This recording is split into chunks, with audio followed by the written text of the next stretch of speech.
Bismillahirrahmanirrahim. Assalamualaikum warahmatullahi wabarakatuh. Alhamdulillah. Alhamdulillahilladzi hadana li hadza wa ma kunna laula an hadana Allah. Asyhadu an la ilaha illallah wahdahu la syarika lah. Wa asyhadu anna Muhammadan abduhu wa rasuluhu la nabiyya ba'dah. Rabbi syrah li sadri wa yassir li amri wahlul 'uqdatam min lisani yafqahu qawli, amma ba'd. Mari kita awali kajian kita pada malam yang berbahagia ini dengan baca al-basmalah. Bismillahirrahmanirrahim. Kita lanjutkan bahasan dalam kitab Adabul Mufrad bab yang ke-124. Namun sebelumnya mohon izin pada seluruh asatidz yang malam hari ini hadir pada tempat yang berbahagia ini. Pak Kiai mohon izin wa nashkuru ala hudurikum fi hadzal makan. Asa ayyamukum fi hadzal makan ayyamun mubarak wa natasil asilatur rahim ma'ana huna jamaah min fi masjid MRCC Masjid Raya Cibubur Country. Baik, kita lanjutkan bahasan kita pada bab yang ke-124 ini, di mana bahasan tentang harta yang soleh bagi orang yang soleh. Ketika bicara harta, maka itu bagian terkecil dari bagian rizki. Karena setiap kali kita diskusi masalah rizki, biasanya memposisikan harta itu pada urutan nomor 1. Padahal bahasan rizki itu cukup luas. Nikmat kita sehat itu bagian dari rizki. Nikmat kita punya sahabat yang soleh itu bagian dari rezeki. Nikmat kita berkumpul dengan orang-orang soleh itu juga bagian dari rezeki. Maka pada malam hari ini secara khusus di bab yang ke-124 ini menyebutkan harta yang soleh bagi orang yang soleh. Disebutkan dalam riwayat dari Amru ibnul As, ia berkata bahwa Nabi SAW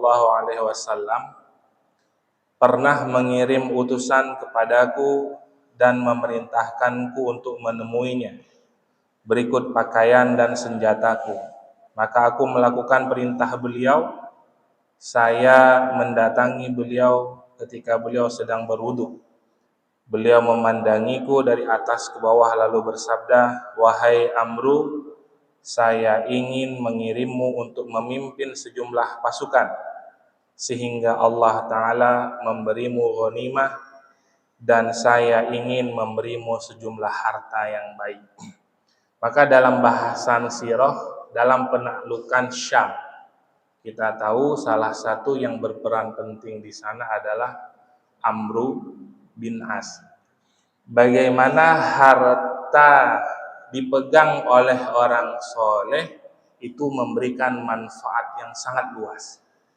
Maka dalam sirah ketika terjadi paceklik, ketika masa kekhalifahan Sayyidina Umar bin Khattab kalau tidak salah, maka Amru bin As mengirim bantuan yang depannya itu sudah hampir masuk ke kota Madinah dan ujungnya itu masih di Syam.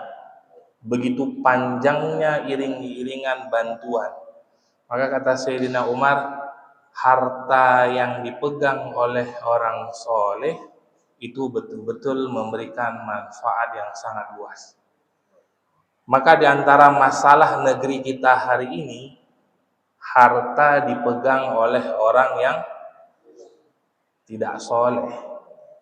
Banyak pun musibah, banyak pun masih ada yang melarat, banyak pun tapi masih ada orang yang tidak menikmati hasilnya. Maka kalau dilihat oleh orang luar kadang-kadang ketawa, Pak. Bagaimana mungkin negeri yang begitu luas ini, begitu kaya ini, tapi rakyatnya miskin? Bagaimana mungkin negeri yang begitu berlimpah, apa istilahnya, roh jinawa, apa roh jinawa ya, enggak.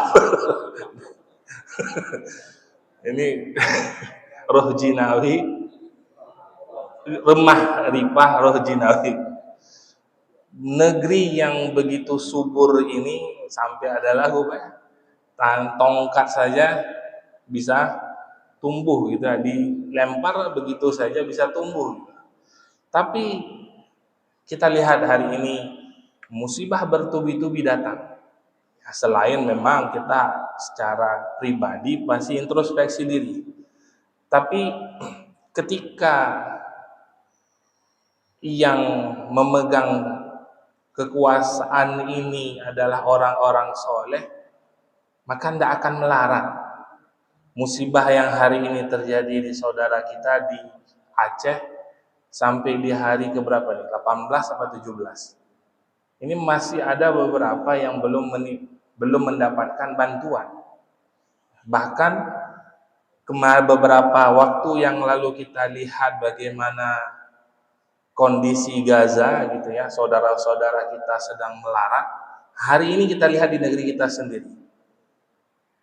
Maka itulah harta yang orang soleh itu bukan hanya bicara masalah ibadahnya saja, tapi semua yang dipegang oleh orang soleh pasti akan memberikan keberkahan. Maka orientasi kita nih untuk zuriyah kita ke depan ini yang perlu kita perkuat betul gitu. Secara akademik mereka hebat, tapi ketika masalah imannya lemah, musibah nantinya. Maka kita lihat hari ini yang melakukan kejahatan bukan orang-orang bodoh. Yang banyak melakukan kejahatan itu orang-orang yang secara akademiknya dia sudah tempuh semua level. Sehingga iman memang tidak pernah bisa dipisahkan dengan ilmu. Dia beriringan. Ketika dia selalu bersandingan, pasti akan memberikan dampak yang jauh lebih besar. Dan pastinya dia tidak akan membuat sebuah kebijakan yang menyengsarakan. Hari ini ya mudah-mudahan ke depan lebih baik. Ya, mudah-mudahan ke depan lebih baik. Kemudian Amru menjawab, sesungguhnya saya memeluk Islam bukan karena menginginkan harta. Saya memeluk Islam karena aku cinta Islam, sehingga kelak aku bersama Rasulullah Sallallahu Alaihi Wasallam. Kisah ini disebutkan ketika itu Amru bin As baru saja masuk Islam. Dan Amru bin As diberikan amanah oleh Nabi untuk memimpin pasukan yang di dalamnya ada Sayyidina Umar, ada Sayyidina Abu Bakar. Mungkin kalau yang ngikutin Kisirah Nabawi ingat nggak Pak? Yang ketika sholat subuh nggak wudu, Amru bin As nggak wudu karena malamnya habis junub, dia mandinya pakai tayamum. Ingat Pak ya? Sampai Sayyidina Umar lapor ke Nabi, balik ke Madinah lapor ke Nabi, ya Rasulullah, gimana nih pimpinan kami? Ketika mau sholat subuh dia malah tayamum, kami suruh wudu. Sedangkan kondisi saat itu sedang musim dingin betul. Maka selesai Sayyidina Umar lapor ke Nabi, nggak lama Amru bin As datang, panggil sama Nabi. Wahai Amru bin As, benar enggak yang disampaikan Umar? Benar ya Rasul. Tapi begini ceritanya. Beliau luruskan gitu ya. Ketika kami berada di sana, kondisinya itu sedang musim dingin. Sedangkan malamnya saya baru saja junub. Kalau saya mandi, kemungkinan besar saya akan sakit. Sedangkan saya adalah pimpinan perang. Maka oleh karena itu saya tayamum. Maka dipanggil Umar. Wahai Umar, kamu dengar? Iya ya Rasulullah. Akhirnya selesailah perselisihan antara Amr bin As dengan Sayyidina Umar bin Khattab. Ada panjang kisahnya ya, tapi kita tidak bahas masalah sirah malam hari ini. Nah dalam kesempatan ini Nabi memberikan amanah pimpinan perang ini kepada Amr bin As dengan harapan pastinya ketika pimpinan itu adalah yang memiliki kewenangan nanti dalam mengatur ghanimah. Setelah melapor ke Nabi pasti mendapatkan jatah yang lebih besar daripada pasukan biasa. Maka di sini Amr bin As orang soleh menegaskan kepada ya Rasulullah, saya ini masuk Islam bukan karena harta, tapi saya masuk Islam benar-benar karena saya ingin beriman kepada Allah, saya ingin mengikuti semua apa yang engkau perintahkan atau apa yang engkau ajarkan kepada kami.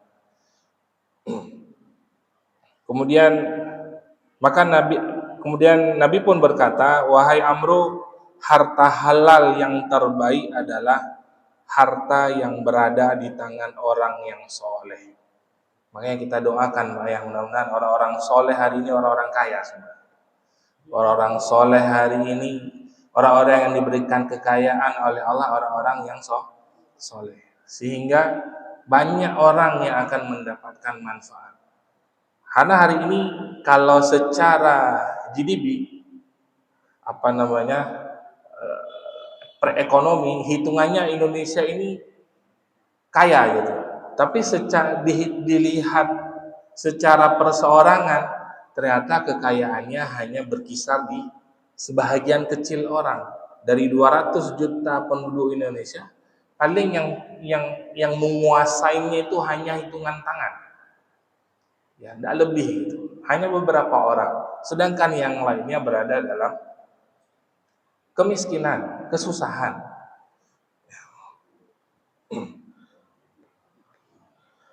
Kemudian Rasulullah SAW bersabda, barang siapa berada dalam kondisi aman di pagi hari, tidak ditimpa penyakit dan memiliki makanan untuk ia makan pada hari itu, maka seolah-olah dunia telah terkumpul baginya.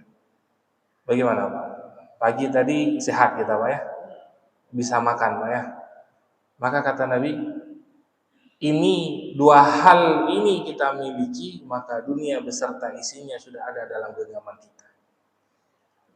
Di sini menunjukkan bahwa jangan sampai terlalu capek mengejar dunia. Kalau dalam beberapa riwayat menyebutkan dunia ini tidaklah lebih berat daripada sayap nyamuk. Yang kita perebutkan itu sayap nyamuk. Ya. Yang orang pontang-panting dari pagi sampai malam. Ya, besarnya hanya sebesar sayap nyamuk atau bahkan lebih kecil lagi. Sedangkan rezeki atau harta yang Allah persiapkan bagi orang yang beriman di akhirat. Di sanalah nanti tempat di mana Allah memberikan sepenuhnya. Ya, Allah memenuhi semua nikmat-nikmat yang mungkin hari ini saat ini belum kita dapatkan. Dan bukankah di hari itu nanti jauh lebih kita butuhkan daripada hari ini? Ya walaupun kalau ditanya butuh enggak harinya, pasti kita butuh. Namun di hari itu, di hari kiamat nanti, di hari akhirat jauh lebih kita butuhkan. Maka standar kekayaan dalam Islam sederhana banget. Ketika hari ini kita diberikan kesehatan, hari ini masih ada yang bisa kita makan, maka dunia beserta isinya sudah engkau miliki. Tidak perlu kita yang terlalu berlebih-lebihan, apalagi kalau sampai mendolimi orang lain ketika kita ingin mendapatkan harta tersebut. Berapa banyak Pak hari ini? Kalau hitungan tabungan kita udah mungkin bingung hitung nolnya gitu ya. Saking banyaknya. Tapi belum juga cukup.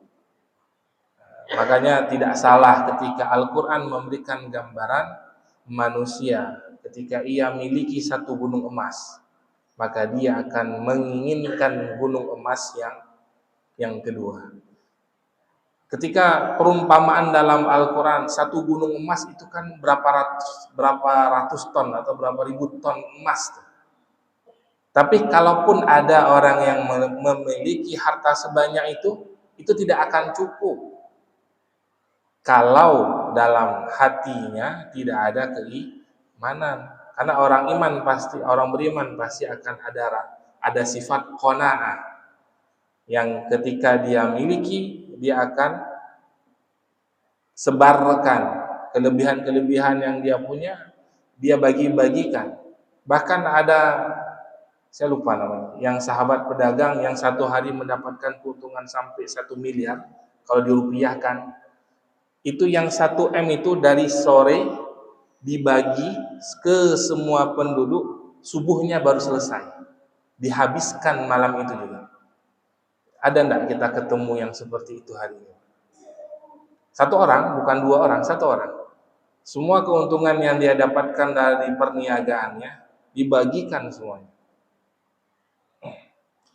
Maka dalam sirah kita temukan banyak sekali manusia-manusia yang kalau kita ingin cari hari ini rasanya sulit. Karena begitu besarnya, begitu ikhlasnya dalam melakukan setiap amalnya. Kemudian bab berikutnya di 125 disebutkan tentang bab jiwa yang baik. Dari Abdullah ibn Khubaib Al-Juhani meriwayatkan dari pamannya bahwa Rasulullah SAW pernah keluar menemui sahabat dan pada diri beliau ada bekas air mandi, dan pada saat itu beliau dalam keadaan segar. Maka kami mengira beliau habis berkumpul dengan istrinya. Kami lalu berkata, "Ya Rasulullah, naraka taibun nafas." Wahai Rasulullah, kami melihatmu dalam keadaan segar, gitu ya.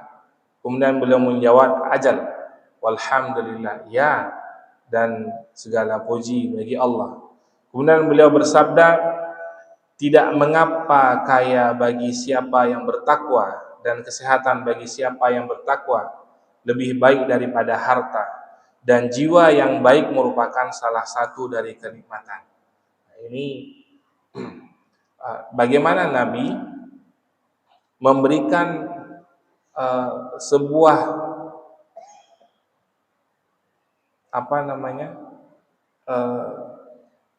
kenikmatan dunia itu tidaklah berarti bagi jiwa-jiwa yang soleh, bagi jiwa-jiwa yang ada iman di dalamnya. Makanya jiwa yang baik merupakan salah satu dari kenikmatan.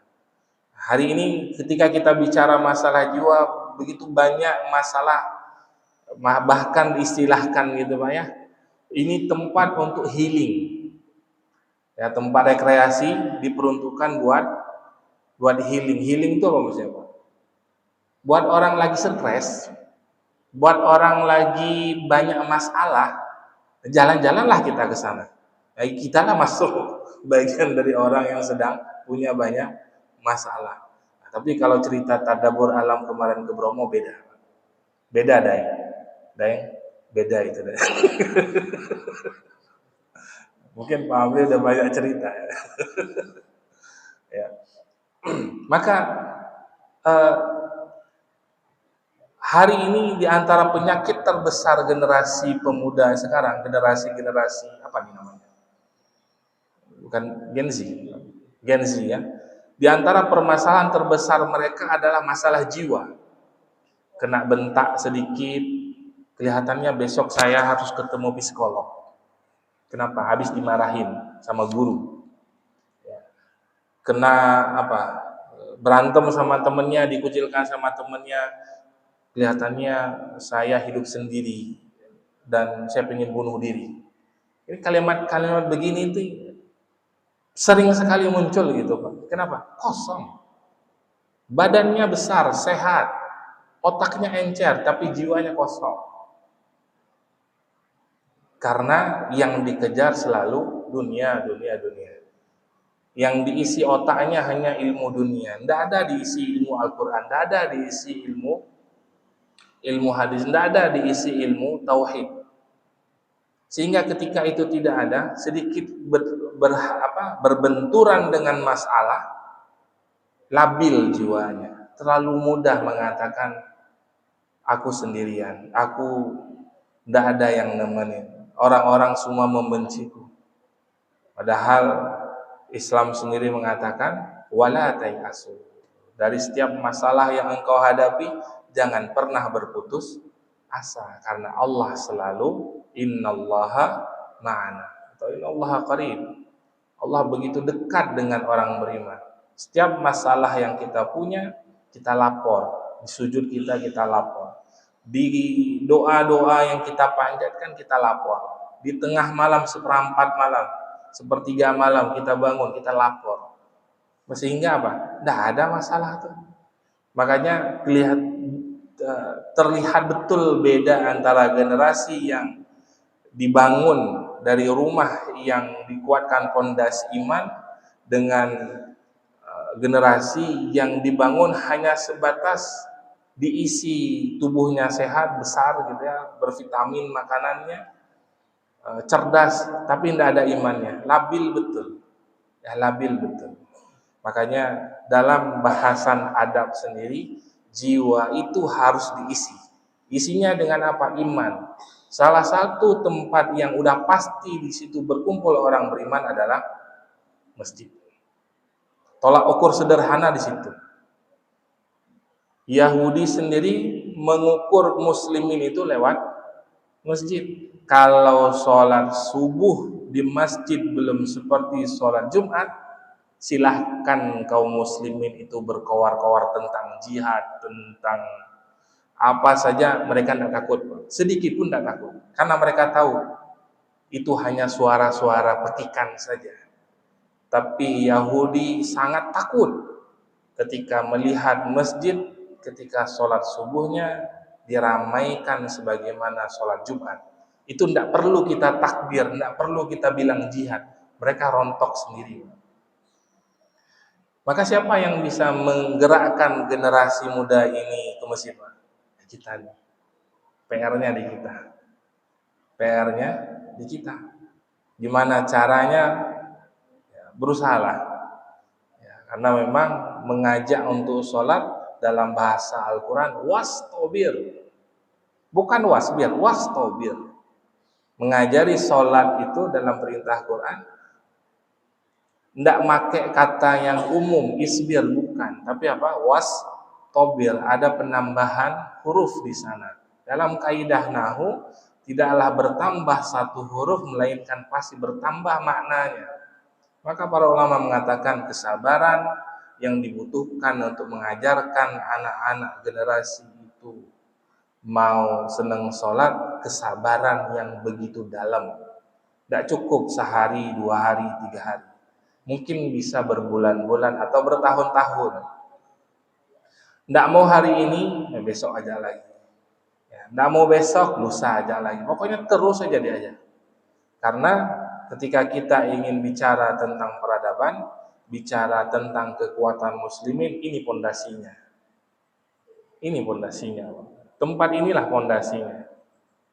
Dan dari masa Nabi, masa kekhalifahan, masa Khulafaur Rasyidin, kemudian kekhalifahan Abbasiyah, Utsmaniyah, sampai terakhir Turki Utsmani. Ini pondasinya masjid. Pondasinya masjid, kekuatannya ada di masjid. Cuma kalau hari ini kaum muslimin alergi sama masjid, kan repot kita. Kita mau bergerak, mau bilang tentang kebangkitan, itu hanya baru wacana. Tapi kalau sudah berkumpul semuanya di masjid, dengar azan gitu, semua udah merapat ke masjid, nah itu baru kita enak tuh bicara tentang peradaban, bicara tentang kekuatan. Kalau hari ini banyakkan mungkin teori, ya baru teori kebanyakan. Kemudian dari Anas, ia berkata Nabi SAW adalah orang yang paling baik, paling dermawan dan paling berani.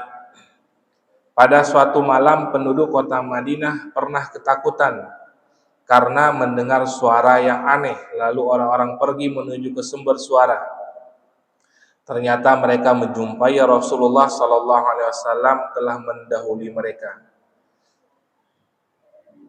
Ini pernah juga kita kisahkan, Pak ya, dalam sirah nih, dalam bahasan sirah Nabi, bagaimana Nabi itu orangnya lembut, orangnya sederhana, tampilannya menyejukkan. Tapi kalau masalah keberanian beliau nomor satu. Sahabat-sahabat sering sekali tertinggal ketika ada apa-apa, Nabi udah di depan. Ketika ada sesuatu yang membahayakan, Nabi sudah ada di barisan depan. Makanya para sahabat kadang-kadang banyak malu dengan Nabi.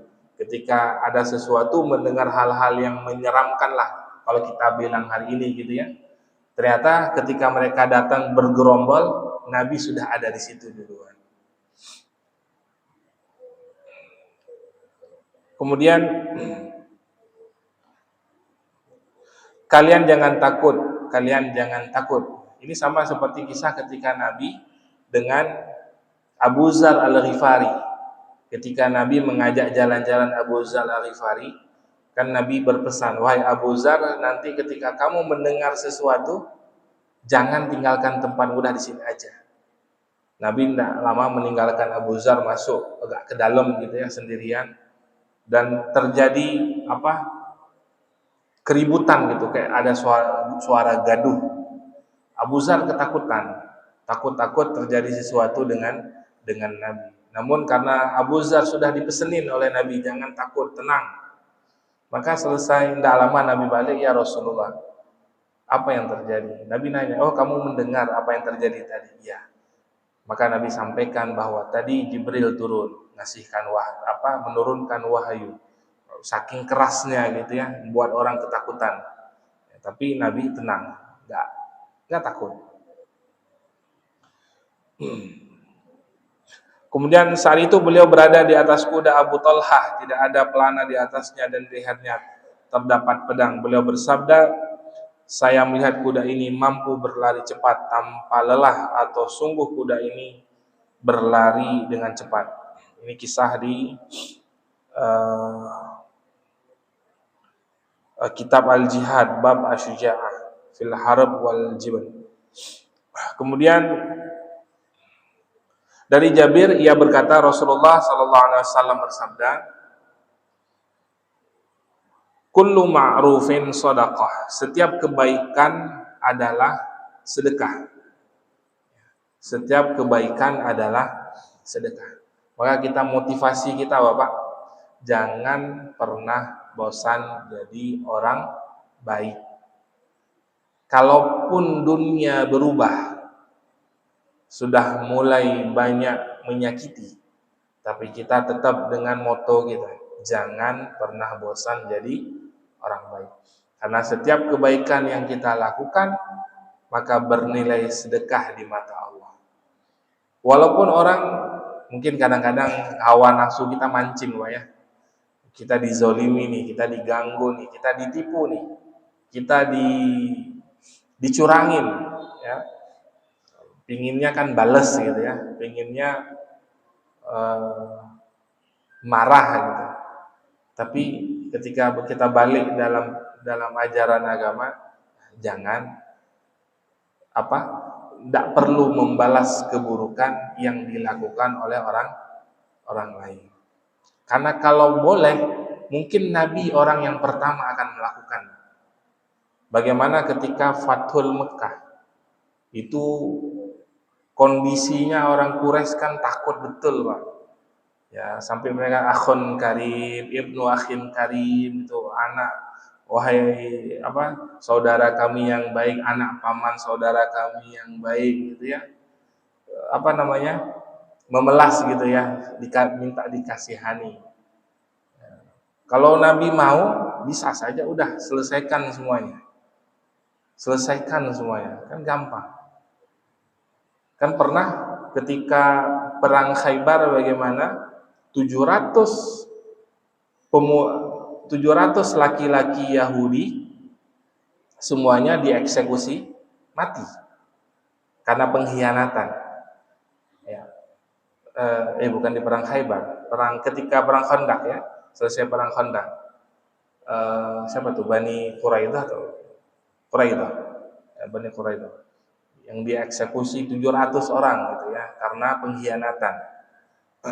Nabi pun bisa saja mengeksekusi semua Quraisy yang ketika Nabi masih masa di Mekah ya selama 10 tahun, bisa saja Nabi mengeksekusi orang-orang yang mendolimi beliau, yang melakukan penyiksaan terhadap para sahabat. Tapi semuanya diampuni. Hanya 10 nama saja yang Nabi sebutkan, dimanapun mereka berada, bahkan pun mereka bergelantungan di kiswah Ka'bah, bunuh. Tapi dari 10 ini yang dibunuh hanya 2 atau 3 gitu. Yang lainnya pun akhirnya dimaafkan. Termasuk Hindun, itu kan yang dibunuh. Yang maklumatnya bunuh. Namun Hindun sebelum dibunuh mengucap kalimat syahadat. Ya, termasuk Ikrimah bin Abi Jahal, anaknya Abu Jahal ya, ketika mau dibunuh kabur gitu ya. Kabur tapi balik lagi karena istrinya duluan masuk Islam, diampuni juga oleh Nabi. Maka seandainya ada ada ajaran dalam agama kita untuk balas dendam, mungkin Nabi yang akan mengawalinya. Tapi Nabi tidak lakukan. Nabi ampuni semuanya ketika Nabi bisa untuk untuk membalaskan semua sakit yang dulu pernah dihadapi oleh para sahabat.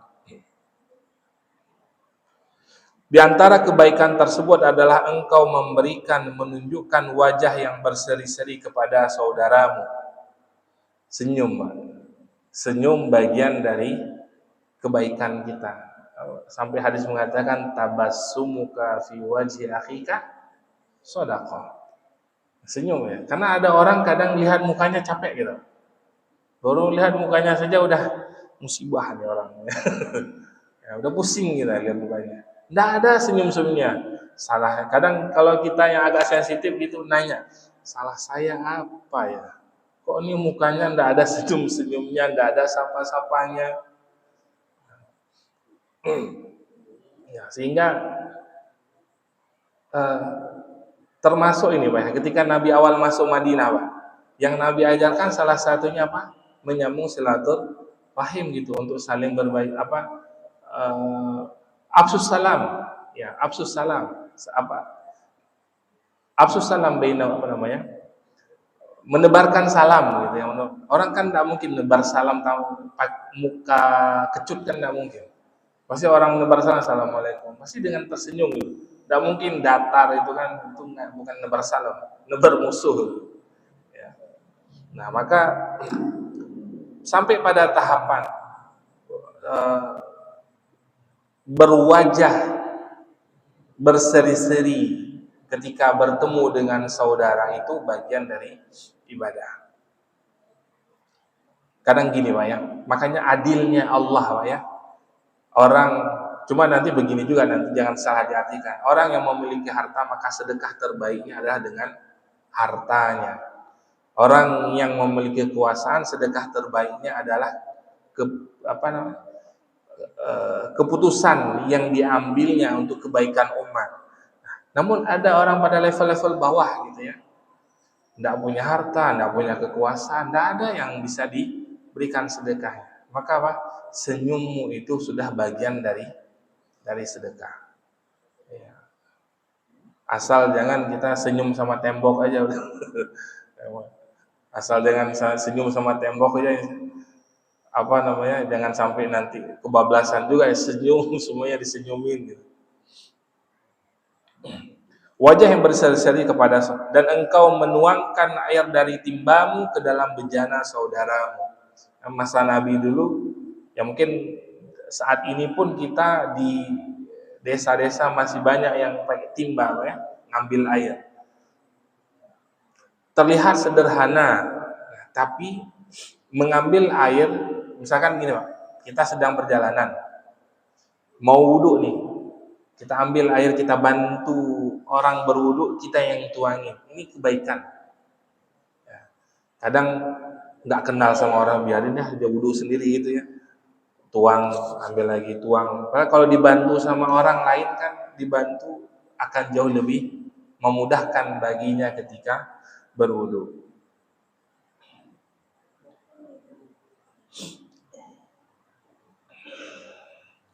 Kemudian dalam bab 126 menyebutkan tentang bab kewajiban membantu orang yang teraniaya, orang yang terzolimi. Maka agama menyeru kita untuk membantunya. Maka tidak salah ketika beberapa waktu yang lalu saudara kita di Palestina dibombardir oleh Israel dengan kekuatan besarnya. Maka kita yang bisa bantu dengan tenaga, dan bisa bantu dengan tenaga, dengan, kalau hari ini mungkin dengan birokrat atau apa ya, netizen gitu ya, mengkonter semua isu-isu yang memfitnah muslimin gitu, kita naikkan sehingga terblow up ke dunia internasional dengan berbagai macam caranya gitu. Ya, maka karena gini, orang teraniaya akan ingat betul ketika dia mendapatkan pertolongan. Pernah Pak kita dalam kondisi yang sedang terpuruk, sedang teraniaya kita bilangnya, terus ada orang datang nolong, mungkin tidak kita lupa dengan orang tersebut? Tidak akan mungkin, pasti akan kita ingat terus tuh. Akan kita ingat terus. Yang sederhana mungkin gini, ketika kita naik kendaraan di jalan, ada yang jatuh gitu Pak, ada berapa banyak orang yang berhenti bantu? Kan sedikit hari ini, apalagi kalau pagi gitu ya, orang-orang pasti, wah iya ini jatuh sampai 5 menit lagi saya telat kantor nih. Tidak banyak orang mau berhenti itu, mau berkorban gitu ya. Tapi ketika ada satu orang berhenti nolong kita lihat wajahnya, kita ucapkan terima kasih, ingat betul gitu, tidak akan pernah kita lupakan. Ya, maka dalam kebaikan membantu orang teraniaya, bagian dari perintah dari agama kita. 2 menit lagi. Kemudian bab 127, bab memohon kepada Allah untuk memperindah akhlak. Dari Yazid bin Babanus, ia berkata, kami pernah menemui Aisyah. Kami bertanya kepadanya, ya Ummul Mukmin, makana khuluq Rasul sallallahu alaihi wasallam. Sahabat nanya ke Nabi, nanya kepada Aisyah, bagaimana akhlak Nabi itu gimana? Akhlak Nabi itu gimana?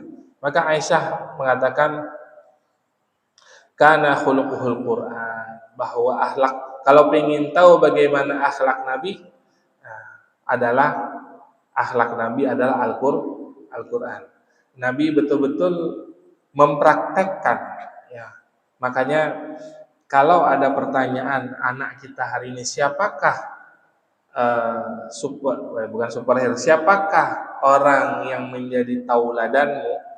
Kalau jawabannya masih Batman, Superman, Power Rangers, apalagi He-Man, berarti maaf, ada masalah, ada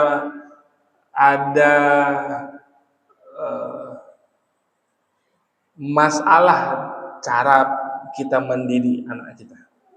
Kalau idolanya, kalau tauladannya yang menjadi idola dia itu dalam Sirah Nabawi yang kita baca, udah jilid berapa tuh sekarang? Sirah sahabat itu ya, ratusan, bahkan ribuan. Ya, bahkan ribuan, kalau ingin kita kaji ribuan.